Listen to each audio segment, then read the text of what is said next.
Donc, donc qui sommes-nous? Donc, pour la plupart d'entre vous, vous nous connaissez puisque vous avez des produits et des logiciels qui viennent de chez nous, soit d'Autodesk, AutoCAD et Revit, CAD Norm LA, CAD Norm Tools, et puis nous sommes donc revendeurs Thinline avec Oxalia sur les produits Thinline Plan Schéma et également Thinline Project Box pour Revit.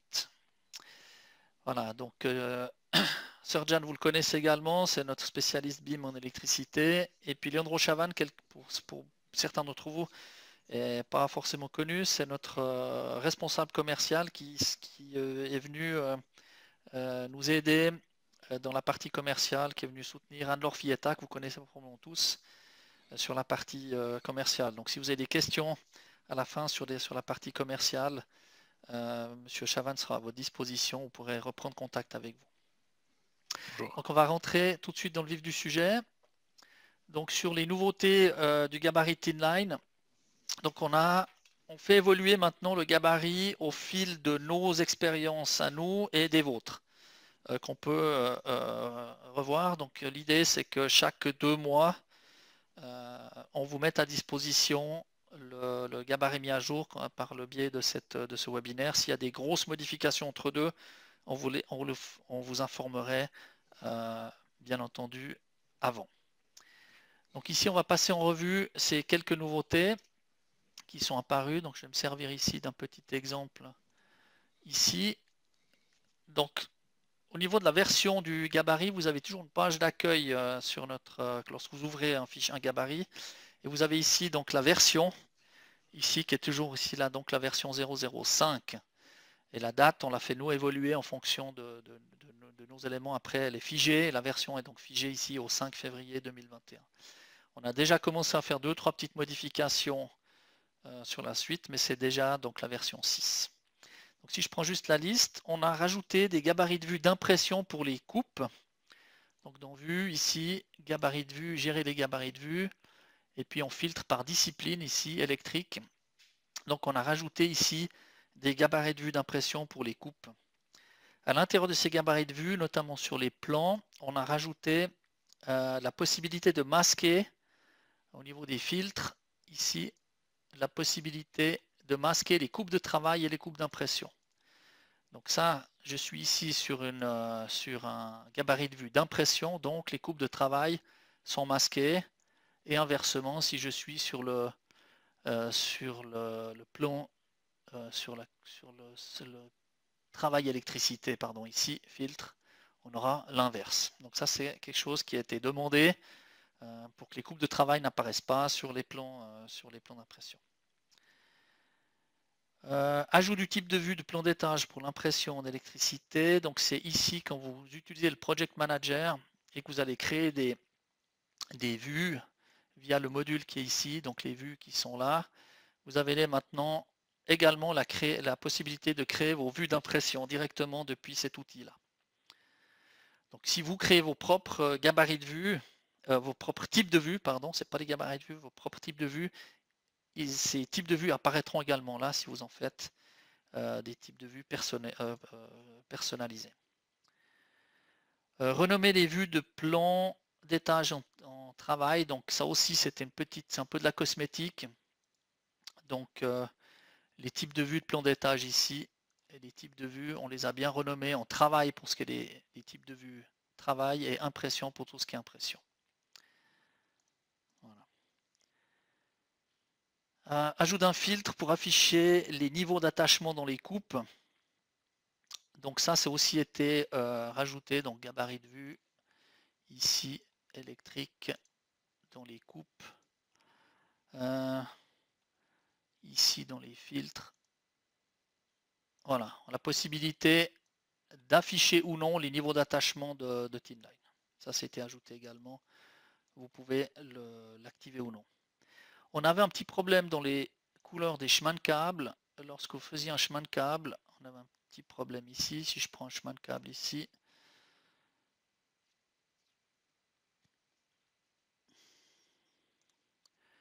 donc les pièces de raccord restaient en noir, ce qui n'est plus le cas ici, donc elles se mettent bien en couleur. Maintenant, ça a été corrigé. La même chose pour les coupes, ça a été corrigé également. On a ajouté une zone de définition pour les niveaux d'attachement.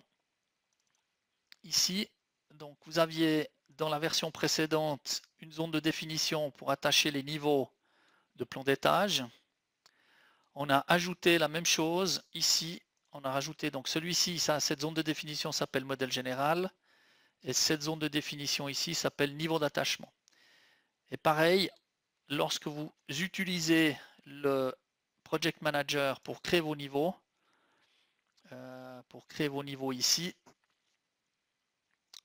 lorsque vous faites un contrôle copie des niveaux de l'architecte, vous pouvez choisir ici quel cadre vous voulez utiliser et quand vous créez vos propres niveaux à vous, créez le niveau ici, vous avez la possibilité de choisir quel niveau d'attachement vous voulez utiliser. Donc ça, c'était ajouté de sorte à ce que vous soyez plus efficace. Le gros avantage de ça, pour ceux qui ne connaissent pas, lorsque vous déplacez une zone de définition, tous les niveaux qui sont attachés à ces zones de définition bougent avec, ce qui est plus facile que de venir sélectionner le petit rond qui se trouve là au bout. Ok.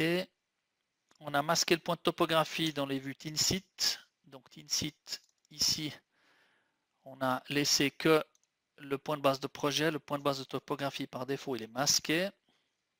Je ne veux pas trop rentrer dans le détail parce que ce n'est pas si important que ça.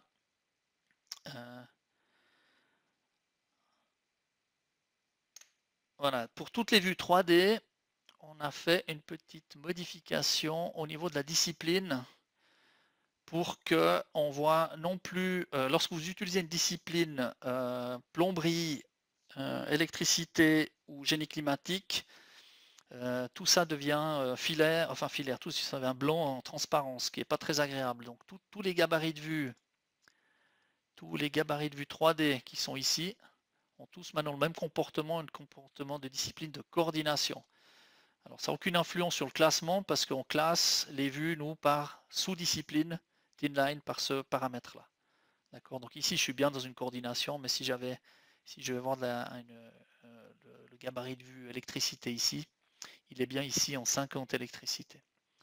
Et ce qu'on a rajouté également, c'est la modification d'après, on a mis de la transparence à tous les éléments d'architecture, donc mur, sol, plafond, toit, poteau. On a mis une transparence de sorte à ce que on voit les éléments en transparence et puis on a mis ici un niveau une option d'affichage ombré. Voilà. Sinon, on a ajouté, dernière chose que je dois vous montrer, on a ajouté lorsque vous travaillez notamment toujours avec le Project Manager, lorsque vous créez vos niveaux, ici, soit par contrôle copie, vous avez maintenant en plus, donc vous aviez ces trois éléments-là qui étaient préexistants. Donc vous aviez ces trois niveaux-là qui étaient préexistants, étage, dessus, dessous, pardon. On a rajouté dessous, sous-dalle, dessous, faux plafond, dessus, faux plancher, dessus, brut. Si vous voulez après faire des filtres et des choses comme ça, c'est quelque chose qui a été ajouté ici. Donc soit pour créer un contrôle copie, soit ici pour créer vos propres niveaux. Depuis là, vous retrouvez exactement la même chose pour créer vos niveaux d'attachement. Voilà pour les nouveautés du gabarit. Je vais céder l'écran maintenant à... Alors on va juste passer donc au module suivant. Donc vous allez voir les trucs astuces du Combitool que Serjan va vous montrer. Et puis truc astuce export IFC. Alors c'est import-export, il y a les deux. Donc Serjan va démarrer puis je poursuivrai après. Je te laisse partager ton écran, Serjan.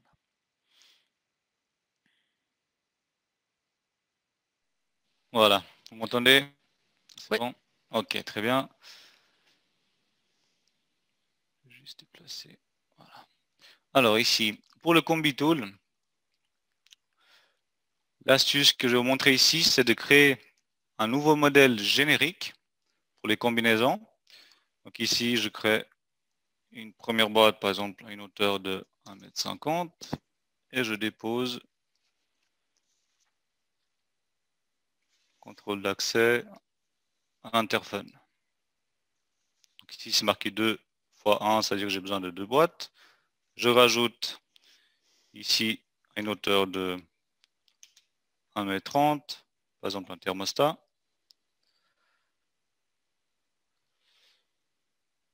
Chauffage, thermostat. Je rajoute une autre à une hauteur de 1 m 10.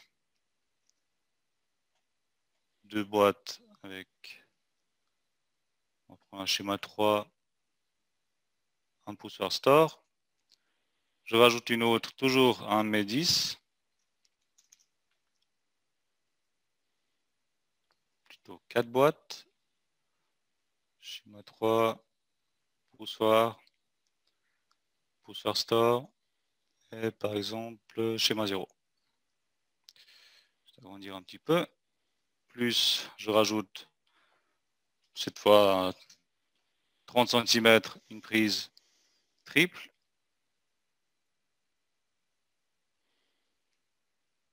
3 fois type 13. Et une autre aussi à 300. Cette fois, je vais mettre deux boîtes. Donc une 3 fois type 13 et une prise informatique, par exemple.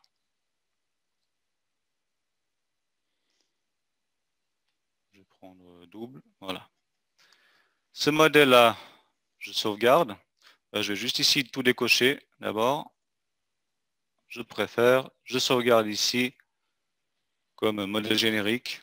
Par exemple, je vais mettre mes initiales.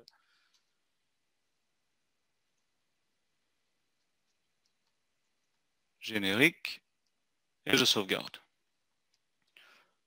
Maintenant, quand je vais placer mes éléments, par exemple, dans ce bureau-là, j'ai besoin d'un interphone. Alors, je coche ici la case. J'ai besoin d'un thermostat et j'ai besoin de cette combi-là, donc schéma 3 avec poussoir store. Et là, je place à droite de la porte. Placé sur le plan de construction, sur le R00 fini. Et je place une fois ici.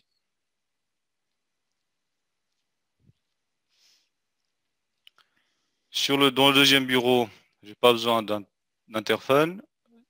Thermostat, oui. Je n'ai pas besoin de cette combi-là, mais plutôt de celle-là, avec une prise à 30 cm du sol. Et je place à droite.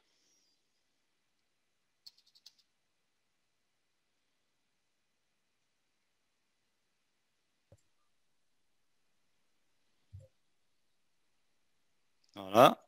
Et ici, vers le bureau, j'ai placé tout simplement la prise 3 fois type 13 avec informatique. Je mets ici 0 décalage. Et je place ici à l'axe. Voilà. Comme ça va plus vite. Donc, vous n'avez pas besoin, par exemple, de créer à chaque fois des modèles différents. Vous pouvez créer un seul modèle et vous cochez ici ou vous décochez ce que vous avez besoin, ce que vous n'avez pas besoin. Autre chose ici, il me semble que la dernière fois, il y a quelqu'un qui a demandé si on peut inverser le symbole 2D, par exemple, du poussoir ici. Donc, on peut le faire en sélectionnant l'élément. Et ici, dans les propriétés, vous pouvez choisir le symbole 2D qui apparaît. Là, je prends le deuxième. Et là, on inverse. Donc ça, c'est possible en principe pour tous les éléments.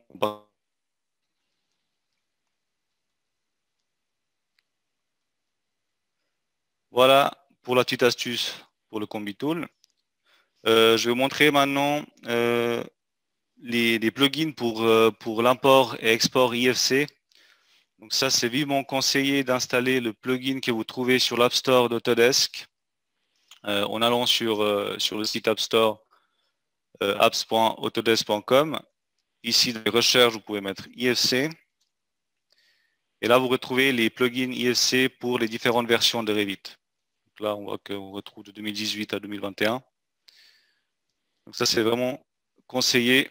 Comme ça, vous installez la nouvelle version. Et si vous faites un import ou export vers Archicad ou IFC depuis Archicad, on vous conseille d'aller sur le site de graphisoft.com et de télécharger ici le plugin pour Revit pour la version concernée.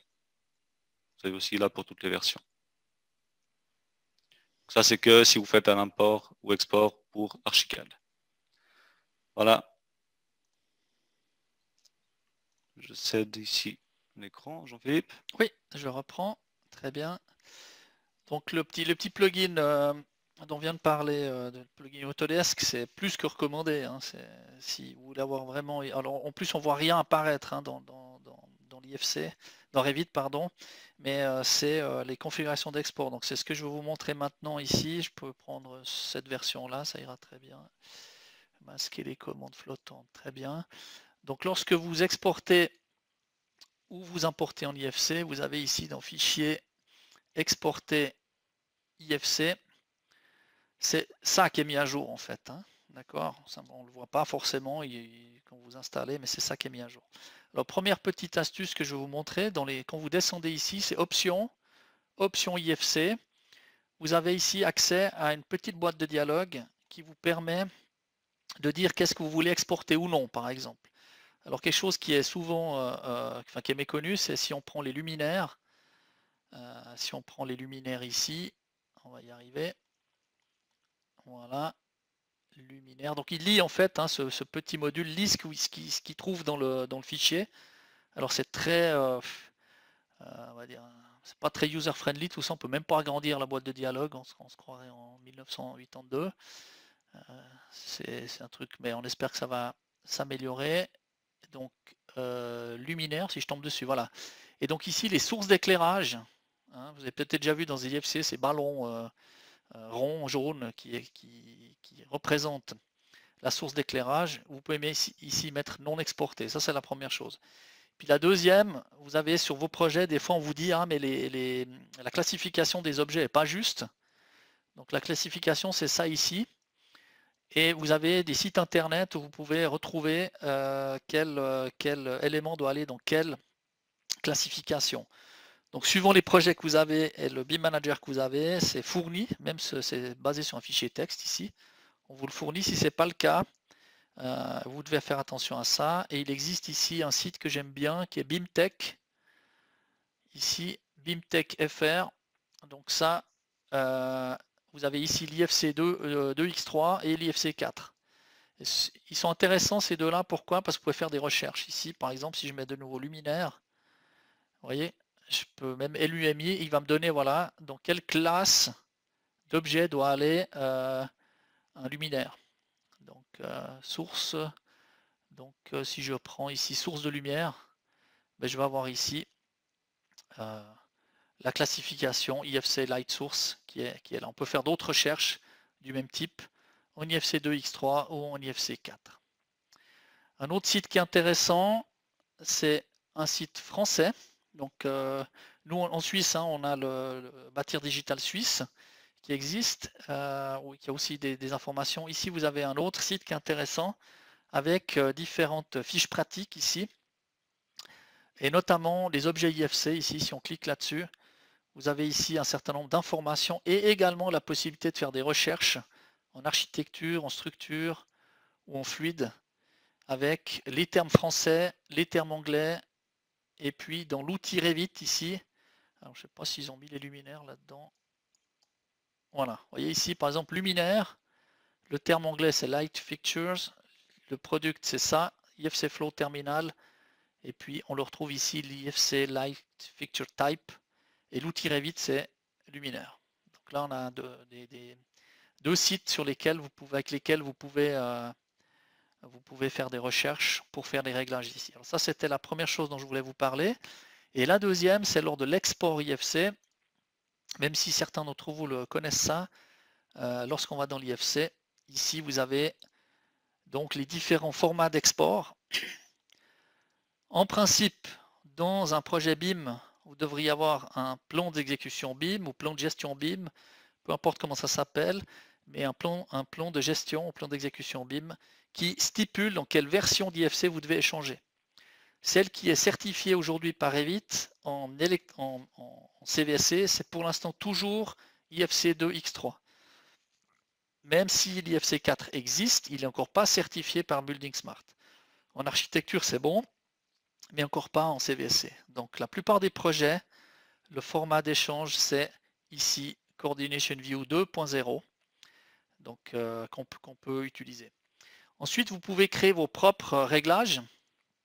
Donc ici, vous mettez dans Réglages session en cours, vous créez un réglage. Je vais laisser ici Setup 1, ça ira bien pour l'exercice. Et puis, vous pouvez changer un certain nombre de paramètres là-dedans. Alors, il y en a un qui est très important, c'est Origine de projet. Et suivant comment votre projet il est structuré au niveau du géoréférencement ou pas, ben, il va falloir choisir soit les coordonnées partagées, soit le point de topographie, soit le point de base de projet. Par défaut, vous voyez que ça arrive sur coordonnées partagées actuelles. Alors, si vous travaillez dans un système de coordonnées partagées, ça fonctionnera bien entendu très bien. Alors, il ne faut pas mélanger les genres, vous risquez d'avoir des petits soucis derrière. Ensuite, au niveau du contenu additionnel, vous pouvez dire ici d'exporter les éléments visibles dans la vue. Et si vous avez des espaces MEP, alors vous pouvez également les exporter, notamment pour faire de la gestion après. Par exemple, on a aujourd'hui des exploitants qui mettent en place des bases de données de GMAO. Alors, ils ont besoin des pièces et des espaces. Ça se passe ici. Ensuite, au niveau d'export propriété, on y viendra peut-être dans un prochain webinaire de ce que c'est notamment les P7. C'est commencé à être demandé un peu partout. C'est quelque chose qu'on pourra une fois vous présenter comment est-ce qu'on génère un P7. Mais ici, vous pouvez exporter les jeux de propriété Revit. Donc, ce sont les informations que vous avez dans Revit ou non. Donc, en fonction de ce que vous cochez ici, les informations qui vont être poussées dans l'IFC seront variables. Et puis, le plus important finalement pour le géoréférencement, c'est cette case à cocher qui se trouve ici, inclure l'élévation de l'IFC site dans l'origine du placement du plan. Donc pour que les maquettes s'assemblent correctement au niveau du géoréférencement, cette case doit absolument être cochée, sinon ça ne marchera pas. Voilà. Puis après, il y a d'autres éléments là qui peuvent encore être activés, mais ce n'était pas le sujet de ma présentation d'aujourd'hui. Voilà, donc ça c'était un petit peu les trucs et astuces IFC dont je voulais vous parler. Si je reviens sur le PowerPoint, on va parler maintenant du nettoyage de paramètres partagés. Ici, j'ai volontairement fait une petite capture d'écran sur RLT, c'est Relux qui met tous ces trucs-là, mais vous en avez, nous on nous met avec Tinline et 4 Studio, Magicad il y en a, Stabicad il y en a, et j'en passe. Vous en retrouvez un petit peu des quantités astronomiques. Donc comment est-ce qu'on peut gérer ça? Je peux toujours rester sur le même ici. Dans Tinline, vous avez un onglet ici qui s'appelle Aux Tools. Dans Aux Tools, vous avez Support. Et dans Support, il faut aller dans Fonction d'aide. Alors, je ne sais pas pourquoi ils ont mis ça là derrière, mais c'est comme ça. Et ici, vous voyez que vous avez supprimé les paramètres partagés. Et lorsque vous arrivez dans cette boîte de dialogue-là, vous avez la liste de tous les paramètres partagés qui sont disponibles ici. Là, vous pouvez limiter à seulement ceux qui sont dans le projet. Et puis, vous pouvez, en les sélectionnant ici, les supprimer. Ici, pour les supprimer, c'est Delete ici en bas. Donc, il y a un petit peu du mélange français-anglais. Mais ici, c'est Delete et vous supprimez. Donc, c'est intéressant si vous souhaitez, par exemple, donner un fichier Revit qui ne contient plus certains paramètres partagés qui vous sont propres, ou éradiquer des paramètres partagés, voilà, les RLX, ici c'est Relux, ou des paramètres qui servent à rien. C'est aussi valable si vous téléchargez des familles dans lesquelles vous souhaiteriez supprimer des paramètres partagés. Donc ça c'est bon. Et dernière chose, si vous avez créé un paramètre partagé, que vous voulez le remplacer par un nouveau paramètre qui porte le même nom, c'est le seul moyen, cet outil-là aujourd'hui, pour réellement supprimer un paramètre partagé d'un fichier.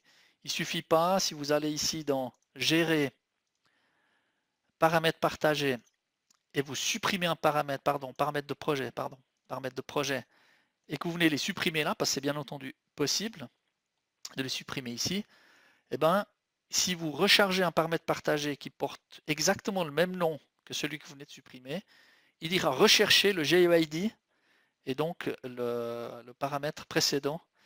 Et ils ne sont pas supprimés, ils restent en mémoire quelque part dans Revit. Donc voilà, ça c'était une petite astuce que je voulais vous montrer qui est assez importante sur certains projets qui posent problème au niveau de la gestion des paramètres partagés. Ensuite ici, stratégie pour lier les DVG dans un projet.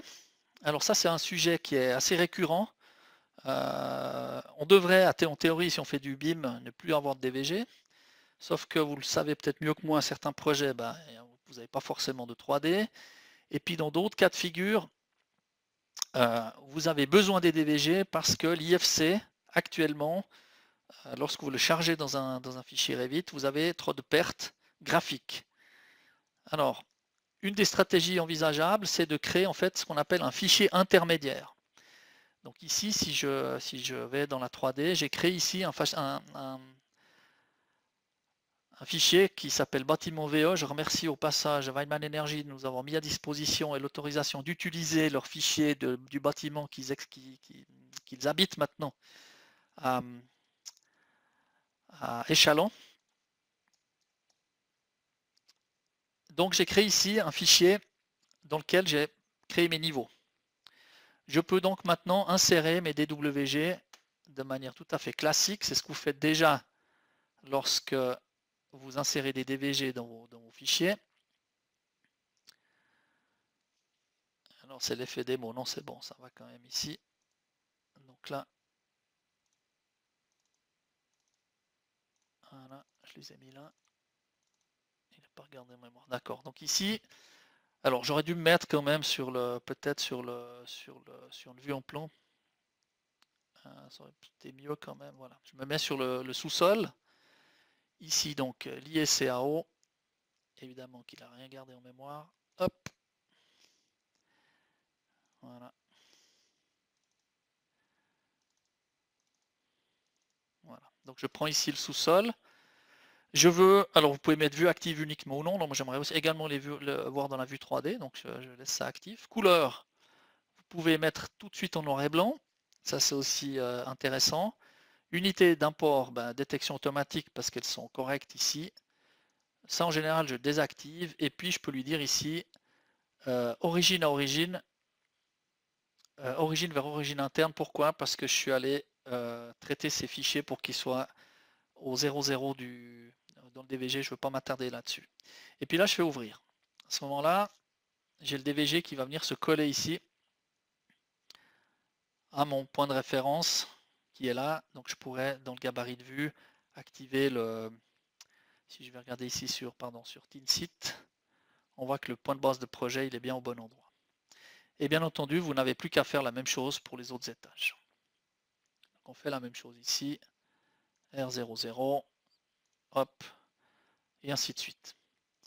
Donc pour gagner un peu de temps dans la démo, j'ai préparé un fichier terminé. Donc il est ici.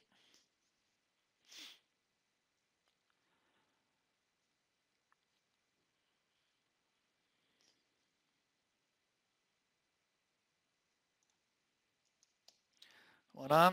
Et donc ici, si je vais regarder sur OP03, OP02, OP01, R00 et ainsi de suite, tous les DVG sont maintenant liés ici à ce fichier intermédiaire. Très bien. Donc ce fichier-là, je le sauvegarde, je peux le fermer. Donc il était déjà sauvegardé, je vais le fermer.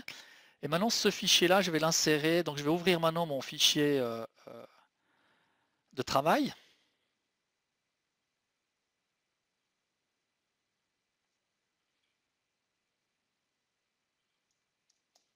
Voilà. Je vais donc regarder ici au M01, c'est vide.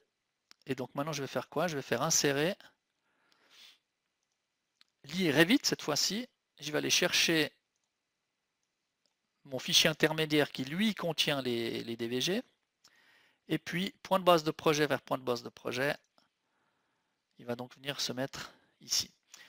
Lorsque vous allez faire ça, il va absolument rien se passer du tout au niveau visuel. Vous ne voyez strictement rien. Pourquoi? Parce qu'il faut encore dire maintenant via un gabarit de vue, c'est ce que je vous conseille de faire. Donc ici, j'utilise le gabarit de vue Thinline plan architecture.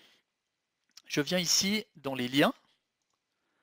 Et une fois que je suis dans les liens, je viens ici dans par vue d'hôte, personnaliser, catégorie d'importation, personnaliser et j'active ici les DWG. OK, OK, OK. Et maintenant, sur tous les étages, vous avez les DWG qui sont chargés dans cette maquette-là. Si je vais en 3D, je dois faire la même chose sur mon gabarit de vue 3D. Si je veux les voir, hein, vous n'êtes pas obligé bien entendu, mais le principe sera le même. Par vue d'hôte, catégorie d'importation, personnaliser. Alors c'est un petit peu de travail au début, mais après vous ne le faites plus. Il vous suffit de, si vous avez des DVG qui sont remplacés, il suffit de les écraser dans le dossier source et tout va se mettre à jour automatiquement par la suite. Voilà. Et donc on voit ici effectivement les DWG qui sont insérés. Pour mettre tout ça en fond de plan gris, rien de plus simple, on retourne dans le gabarit de vue, dans les liens Revit, et on met simplement ici demi-teinte sur le lien Revit, et automatiquement tous les DVG sont en gris pour commencer à faire la modélisation MEP, enfin respectivement CVSC. Voilà, donc ça c'est cette partie-là. Je crois qu'on arrive au bout des présentations. Au niveau du timing, on n'est pas mal du tout.